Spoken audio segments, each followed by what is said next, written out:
Good morning, everyone.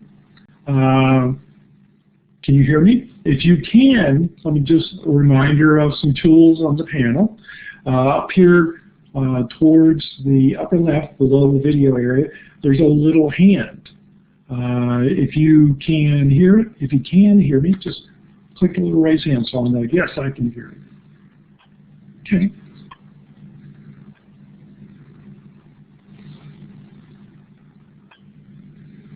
Okay. And I talked to the other fellow earlier, and we're all set. Okay, we'll put this in. All right, what I wanted to share with you today, you're working in Photoshop and working through the different chapters in our textbook, and you've been using different features, filters, and different things. So what I would like to do is show you a project that is part of what we do each Photoshop quarter that will take you beyond what the textbook shows. Okay, so what I've shown here today, what you'll be learning, and one thing that you'll have will be rasters and type. What happens is when you work with type, sometimes you have to convert it to another form to run some of the filters on it. So that's one of the things we'll be doing. We'll be converting the type using the cloud filter so we can use other effects. We'll be making the type that we use into glass. And then we'll also be using special effects or FX stroke, bevel and emboss, hue and saturation, and we'll be using a brush to finish everything up. Okay? Does anybody have any questions? Okay. You can put your hands down now if you like. Go back to your hand tool. If you don't have any questions, you can turn that off. And we'll just leave it. Does anybody have any questions at all before we start? I'm assuming no. Remember, you can also type in your information. You can type in your information at the very bottom too, and I'll try to keep an eye on that. Okay, moving right along. Let's go ahead and let's start. Now, to start this out, we need directions. This is on the D2L website. You might have spotted it. What I'm going to do is work through this project in Photoshop to show you how it works, because there are a lot of reading in this class, but you're going to find out too that sometimes if I go through something with you on Blackboard, it might be a little helpful even for future projects. Oh, so that's how that tool works, or that's how I get to that. Now, on all of our software projects, we need software to work with, so I'm going to click on Photoshop and work on this in Photoshop so we can you can follow and watch. Now, you don't need to do anything. Just watch as I go through it. We are recording, or I'm recording it, and I will be sending you a recording of this session after it's done. Also, as you know, we have a mobile app that I've sent you a link to, and once this is done, I have software that will convert this where I can upload it to my YouTube account for the class, and you'll be able to watch this if you wanted to on your computer, a tablet. If you have a smartphone, you'll be able to watch this again on anything you got as far as digital devices go. Okay, so let's go ahead. All right, the first step is we have to, over here in step one, we need to create the type. Okay, so what I need to do is I'm going to go back here and I have to create a file first. So I'm going back under File, down to New, and the size can vary. I've used before like 7 inches wide, 5 inches tall, and that's fine. One thing, keep in mind, when you're using a lot of filters, and we are using a lot of filters today, we want to use RGB color. So they would be the two main things. And a transparent background is helpful. Okay, I'm going to call it Bling. I don't have to name it at this point, but I will go ahead and do that. I'll click OK.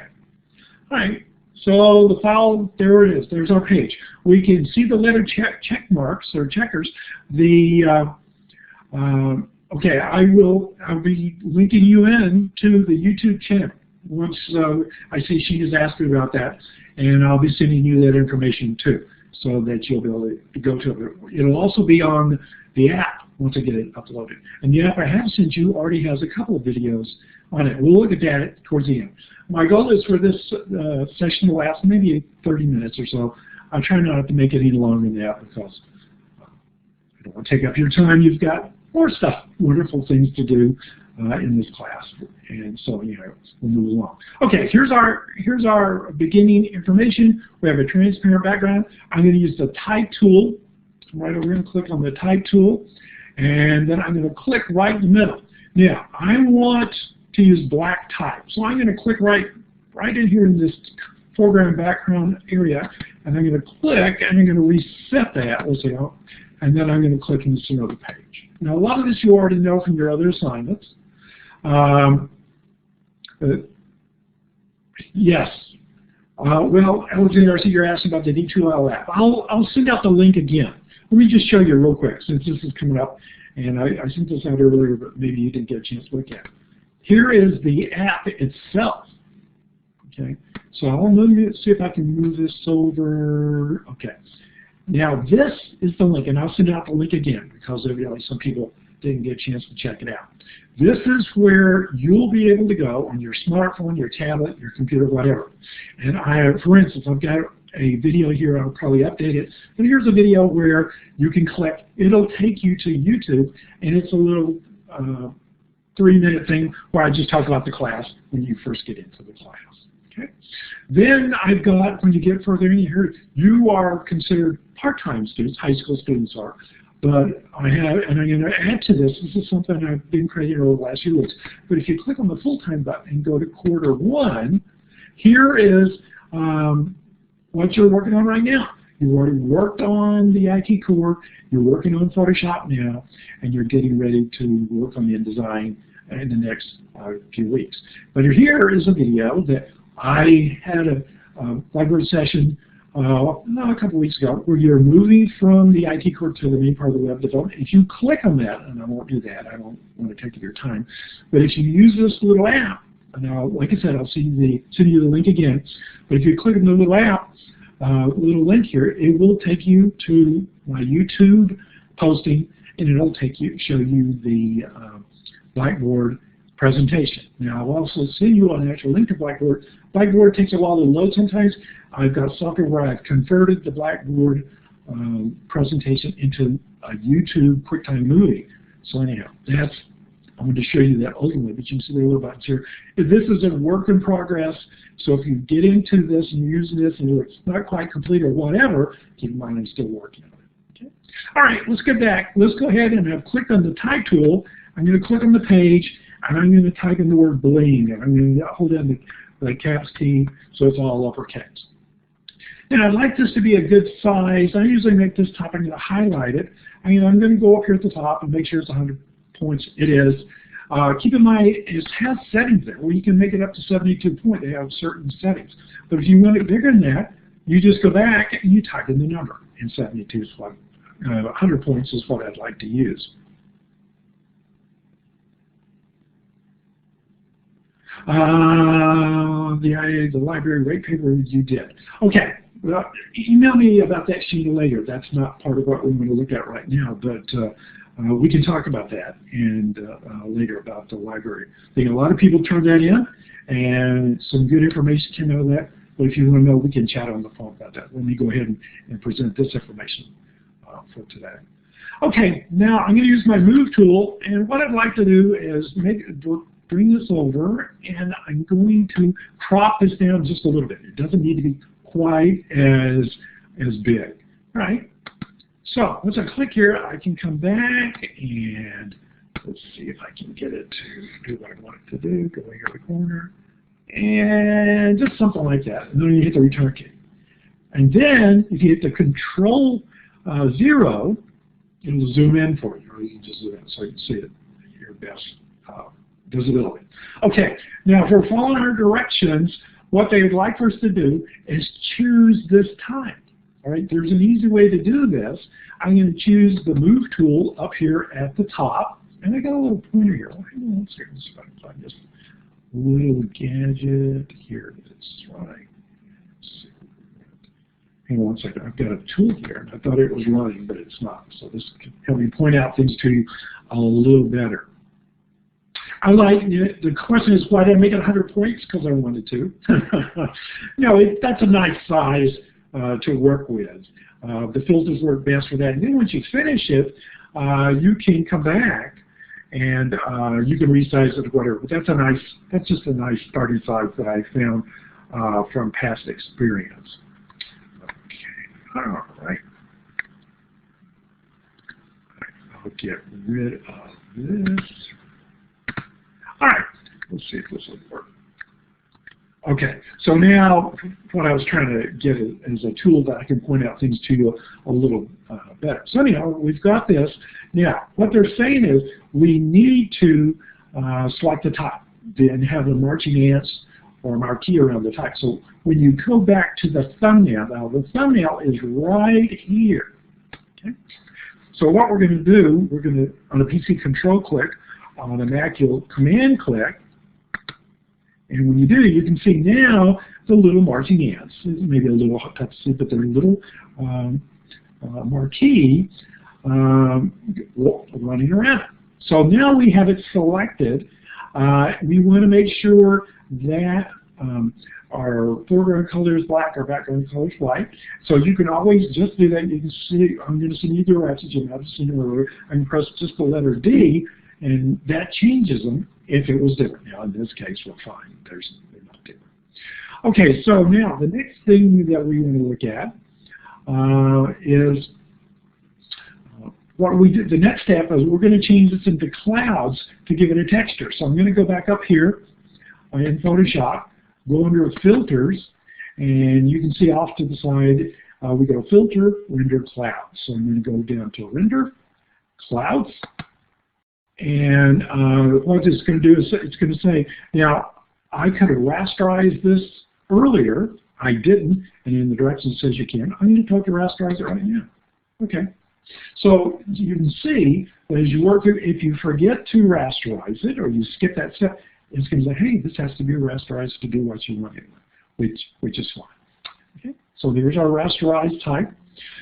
Then after that, we're ready to go to the next part of this. It says we want to go under filters again to make some more changes. So I'm going to go filter, filter gallery, distort, glass, and tiny lens. Okay, let's see what's going here. So we're going to filter, and then we want to go down to, once we're into filter, we go to the setting for a filter gallery.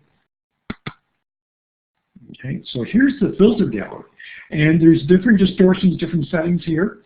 So what we're going to do, once you're in here, and I don't know if the way this works, let's see if it's going to show. Let's see if I can get it to show up a little bit here.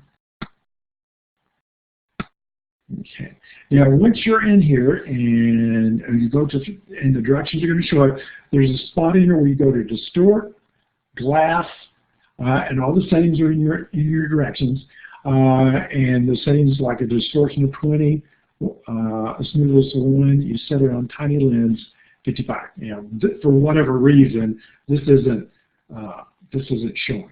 Okay, I see Sheena, you say you're confused. What we did was we set the type. What you want to do is make sure you rasterize it up here and in our notes. I'll show it to you again. Okay, so we set the layer type. It's all here in step 1. This is what we did first. Okay. Now I think I skipped rasterizing, but what I was doing was show you can do it later. So there, we set the type. Okay, and then later when we got into rasterizing, you can either do it in step 1 or you can do it in step 2.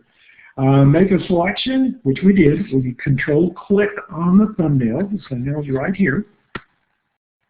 So we held it. We used the selection tool, the little pointer.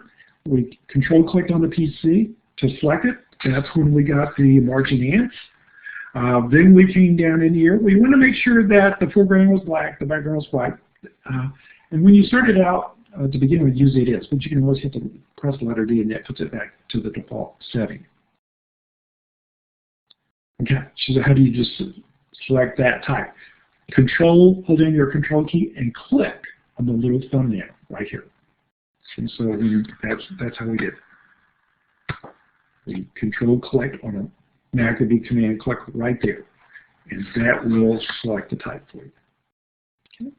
And then once we did that, we came down and we went to filter, render clouds. So we went up to our drop-down menu up here at the top, and we went to filter, and we went to render, and we went down to clouds. Okay. And that gave it that texture. Then we came down to the second filter. It says filter, filter gallery, distort. I can't show you that for some reason. It won't show that. But when you go in there in step 3, you'll get into that area and you'll use the settings. And I have a little screenshot so you can see exactly what settings to set. And you can see we already have kind of our little diamond showing. I see, Alexander, you're saying, is there a way were you getting ready to say something? Does anybody have any questions at this point? I see a couple of hands still up, but are we all right? All right. Any questions? Is there a way to make it transparent? Once you're done, what we're going to do, we're going to put an additional background behind it and a layer above it, and you'll see. But yes, you could. Once you do this, you could change the transparency of it to make it so you can see through it. But let me show you a couple things. Okay. We've got our glass here where we've gone through step 3. And then what we want to do is go to go to the image adjustments curves. Okay, so if I come back up here, Photoshop image, I want to go to adjustments and go to curves. And then I need to just drag this over, and we're saying drag it over and to 141. It doesn't have to be exact. It could be about 140 or something like that. Okay, and we'll just click OK. All right. Anybody any questions so far? And keep in mind that I'm going to send you these notes step by step.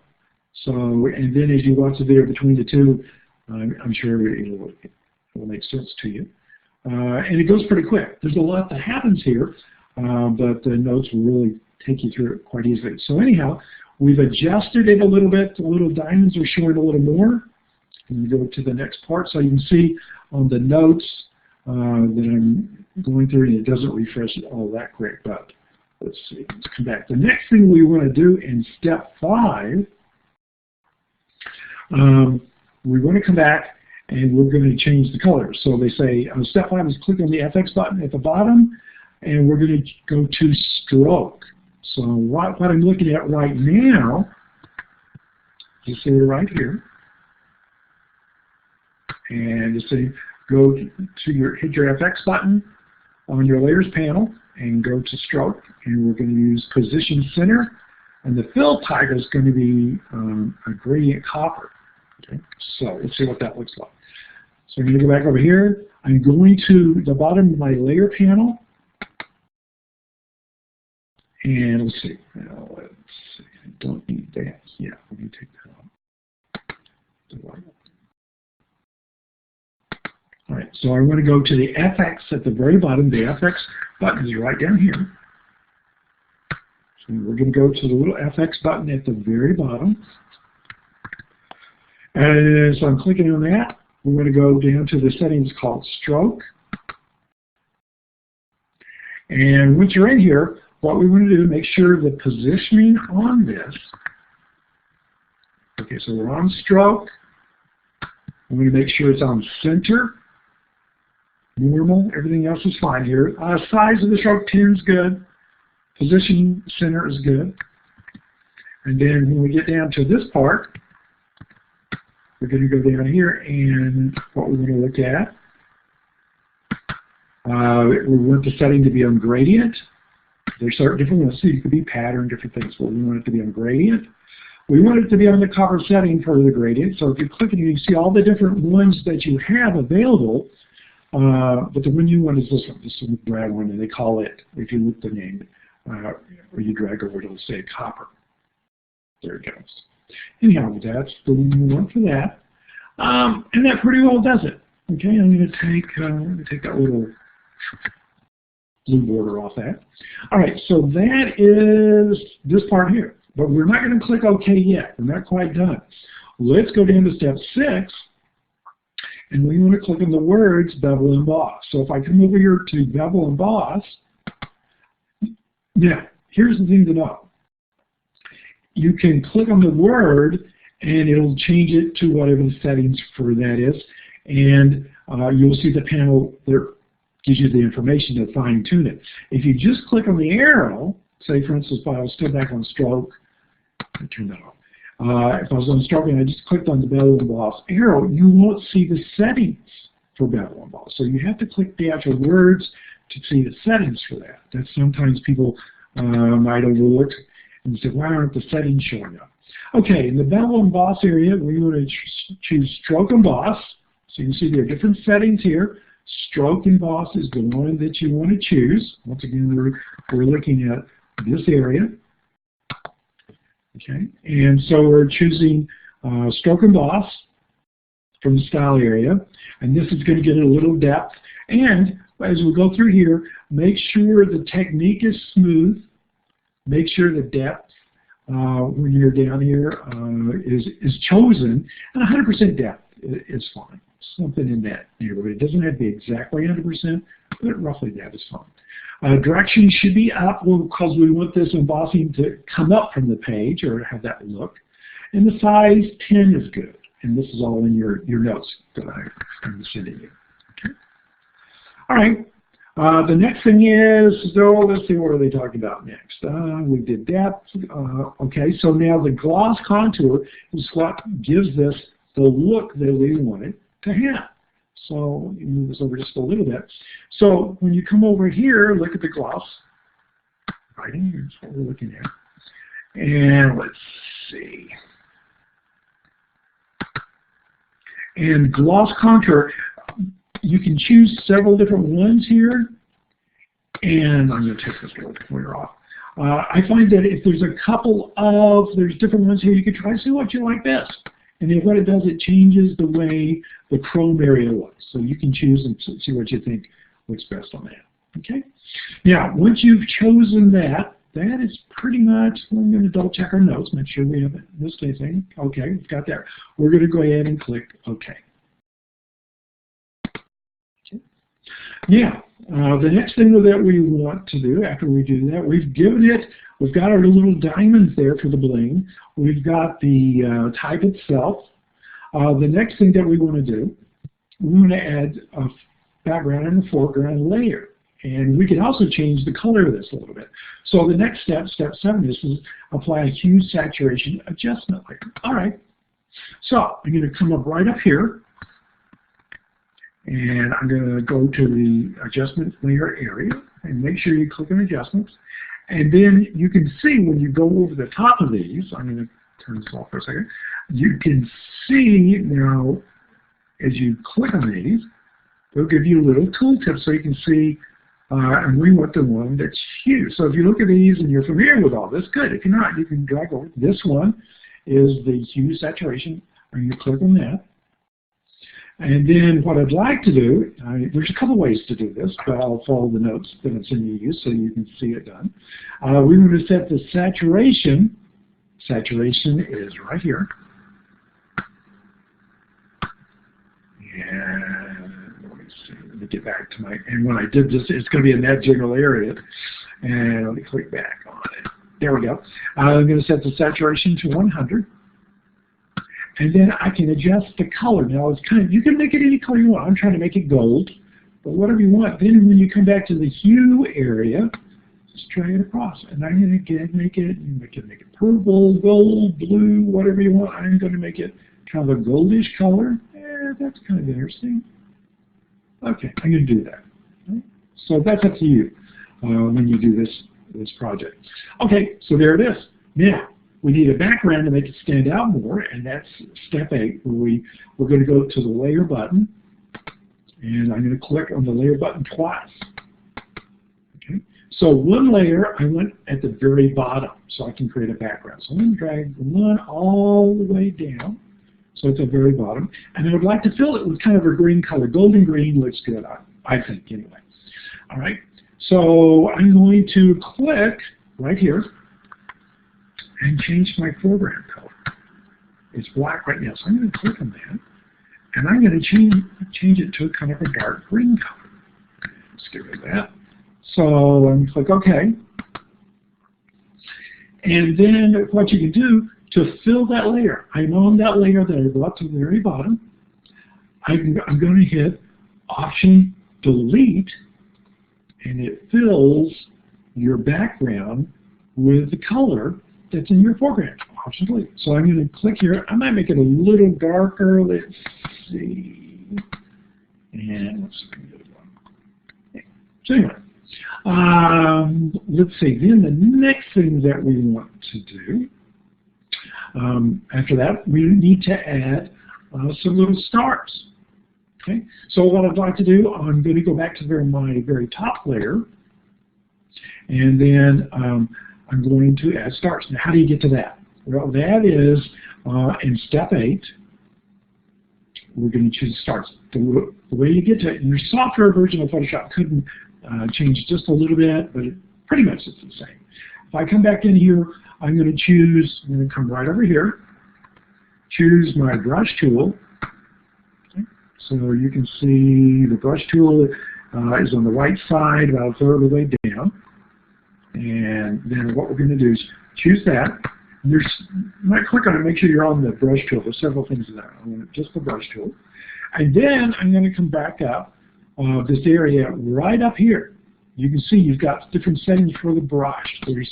And the one we want is right here. This is the size of the brush. And I'm going to click on this little tiny arrow. And now, if you see a little star, here's one right here.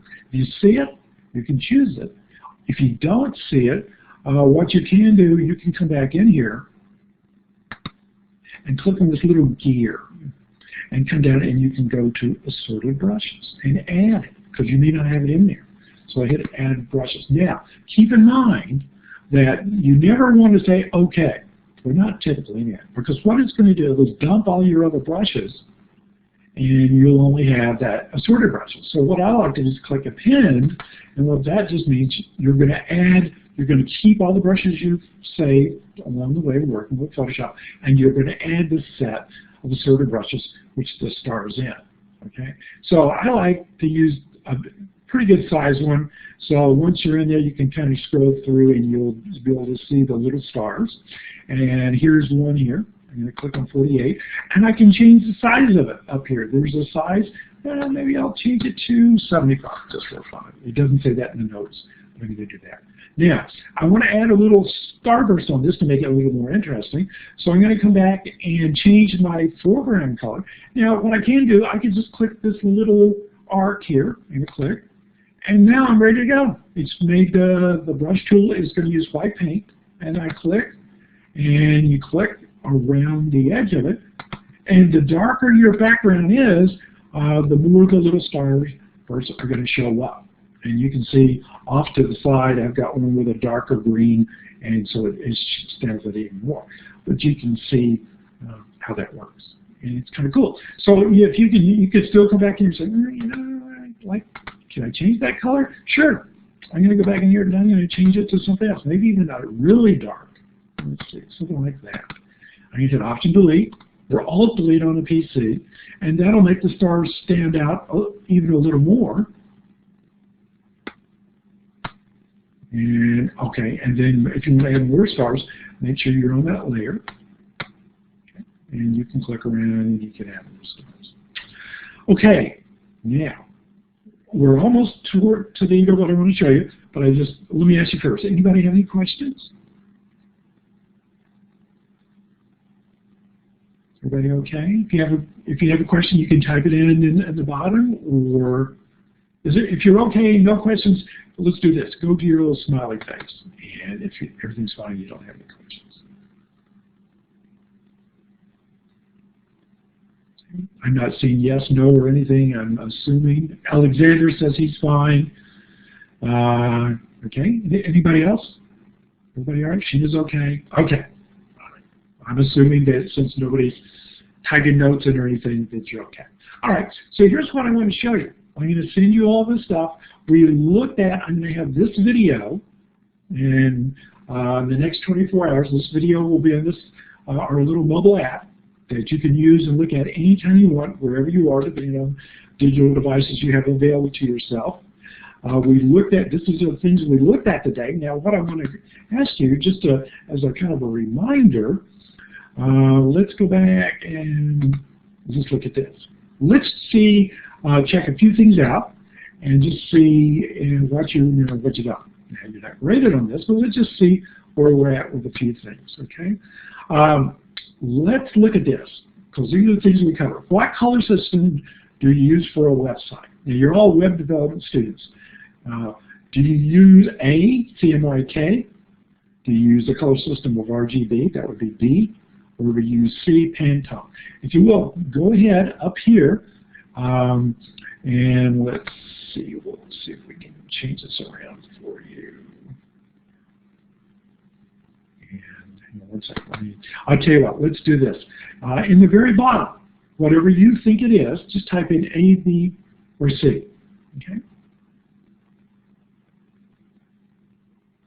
Anybody have any answers? Anybody know? Is it A, is it B, or is it C, the color system? Okay, you may not be sure and you don't want to put it out there and commit yourself. It's RGB. So your CMYK is used for printing, Pantone is used for printing, RGB is used for web, and also a lot of these filters won't work unless you're an RGB. Okay, let's look at the next one. See, all right. So that was RGB. All right, let's look at another one. What can a filter do? Can it change the look from a digital to a traditional? Can it clean up smudges on your image, or can it clean up imperfections? Okay. Well, let's go ahead and just look, because we're towards the end of this, and I don't want to take you away from things. Change the look from digital to traditional. You can take a photograph. I've been to art shows. My wife is an artist, and she's in art shows like the Los Angeles show and things like that. And we go to art shows, and I've seen people that will take a photograph and they'll use Photoshop and use a filter to make it look like a watercolor or some other kind of painting. And it's actually a photograph. So you can change things from digital to traditional. Let's go and look at the next thing here. Okay, what does rastering type mean? Well, we looked at this earlier. We saw that. A is smoothing, B is breaking apart, and C is converting from vector to pixel. And that may not be clear, but it is converting from vector to pixel. So what it is, the best type is vector, because you can resize it and do real clean work. And in Illustrator, when you get to that part of the class, you're going to be able to create type, and you could type out a word like the logo I created for our class, web development. That is really originally maybe 8 inches wide. I could take that, since I created an Illustrator, and I could blow that up. It could be 10 feet wide, and it wouldn't break apart, and it wouldn't look bad. So that's the beauty of using vector. But sometimes to use special effects, you have to change it to pixel, and that's what we did in this project. What can you do in the FX panel? Animate a character? Well, no, not really. Give flat images depth? Well, maybe. And then create explosions? Well, probably not. Give flat images depth, and that's what we did with this. We gave it a little depth. What can we do with hue and saturation? Well, we saw that as we were working. We saw we can give an image, can we give it a wet look? Cut something out of an image, change the color of an image, change the color. Because hue is color. So when you change the hue of something, say you want to change it from gold to bronze or something, you're changing the hue, and saturation is how much color that you're working with. Okay? All right, let's see where we've got to make sure that I don't want to miss anything. Okay, yeah, you're ready to start the project yourself. So what I would like to do is I'm going to send you this rubric. So when you finish the project, you will be able to look at this. And here's the one for this project. Your knowledge level is across the top. So Photoshop tools, you've heard of them. What are they? And you can see if you're a beginning person, you've heard of the tool or whatever, developing, I understand the basics, further on. Expert, you could teach this. And each one of them are kind of in that realm of thought. Filter gallery, how do I get to it? That's the beginning person all the way up to I can transform an image, any image. So what you want to do, look at this, and once you finish the project, what you're going to want to do, there's a spot in D2L to turn this in, once you work on it, and go ahead and tell me where you feel like you are in each one of these areas. So when you make your comments, when you submit, just say my knowledge level and then for the tool area is I can teach this. My knowledge level for filters is maybe is I can make digital art look transitional or traditional, whatever you think you're at. And I want you to have fun with it. Now, I use the word bling. You don't have to use the word bling. You can use your first name. You can use your dog's name. You can use your cat's name. Make this fun and just enjoy what you're doing. I'm going to send you the rubric. I'm going to send you also the steps that I went through. And I'm going to send you the Blackboard recording of this. And then I'm also going to send you, I'm going to update the link on our little mobile app. So then, if something didn't quite make sense and you would like to look at it again, you can look at it whenever you want. So I know everybody learns at a different rate. This way you can look at it again whenever you would like to look at it. And of course, I'm here where you can either email me or call me, and if we need to, I can look at part of this again on Blackboard with you. Okay? So I see, Alexander, you asked about email. I certainly will. The app, I will email you the link to that too. It's not in the App Store or anything. I created it using software that I'm hoping you'll be able to use as we get into the class, called Muse, and I created it all there. And I'll send you a link to that, so you'll be able to click on it and open it up in whatever mobile device you want to use. Does anybody have any questions? Either type at the bottom or put your hand up or anything. Just some kind of indication. Okay, I'm assuming you don't. Okay, and okay, so if you decide later you have a question, I know sometimes I've been in classes and I put my hand up, and other times it's just, and I just want to wait and ask the teacher later. You can always email me after we finish this, and or you get into it or whatever. Okay, today's our last day before the Thanksgiving break, so after today, you have 5 days off during the weekend. I hope you have a wonderful Thanksgiving, and we'll have another Blackboard Collaborate meeting in the near future. Okay, you guys have a great day, and I'll talk to you real soon.